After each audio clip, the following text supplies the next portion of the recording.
साथीहरु आज चाहिँ भिडियो विशेष छ। आज चाहिँ मैले यो फिल्डमा प्र्याक्टिकली चाहिँ 1050 वाटको रोटेट ह्यामर हो है।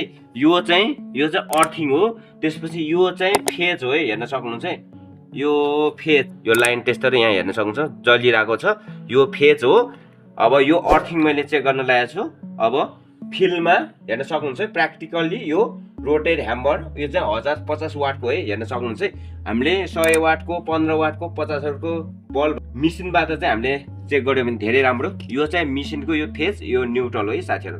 अब मैले हेर्न सक्नुहुन्छ यहाँनेरि यहाँ यो अर्थिङमा मैले यहाँ न्युट्रल यहाँ कनेक्सन गरिदिएँ मैले, हेर्न सक्नुहुन्छ यो न्युट्रल यहाँ कनेक्सन। साथीहरु च्यानलमा नयाँ हुनुहुन्छ भने SDP electric plumber YouTube channel subscribe गर्नु होला। नयाँ हुनुहुन्छ भने सुदीप सुनुवार फलो गर्नु होला साथीहरु। अब मैले हेर्न सक्नुहुन्छ यो चाहिँ फेज हो है, यो फेज लाइन चलिरहेको छ, हेर्न सक्नुहुन्छ यो फेज, यो चाहिँ अर्थिङ हो। यो अर्थिङको मैले यहाँनिर ठ्याक्क अब यो चाहिँ मिसिनको फेज, यो फेज यहाँनिर यसरी तपाईको यहाँ कनेक्सन भयो।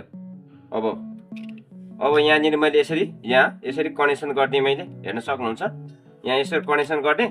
त्यसपछि अब हेर्न सक्नुहुन्छ यो 1050 वाटको रोटेट ह्यामर हो। यहाँ हेर्न सक्नुहुन्छ, हेर्न सक्नुहुन्छ यो प्रपर अर्थिङ भइरहेको छ, हेर्न सक्नुहुन्छ यो चाहिँ मैले हेर्न सक्नुहुन्छ प्र्याक्टिकली मैले अर्थिङ कस्तो छ, अर्थिङको पावर कति मन छ भनेर मैले हेर्न सक्नुहुन्छ। यहाँनिर अर्थिङ चाहिँ राम्रो छ कि छैन भनेर हेर्न सक्नुहुन्छ। यो मिसिनै यहाँनिर 1050 को रोटेट ह्यामर हो है, यो हेर्न सक्नुहुन्छ। यो ल 1050 एकदम राम्रो अर्थिङ भइरहेको छ, हेर्न सक्नुहुन्छ। साथीहरु च्यानलमा नयाँ हुनुहुन्छ भने चाहिँ SDP electric plumber YouTube channel subscribe गर्नु होला। नयाँ हुनुहुन्छ भने फेसबुकमा सुदीप सुनुवार फलो गर्नु होला साथीहरु। हेर्न सक्नुहुन्छ यो चाहिँ प्र्याक्टिकली अर्थिङ चेक हो है साथीहरु।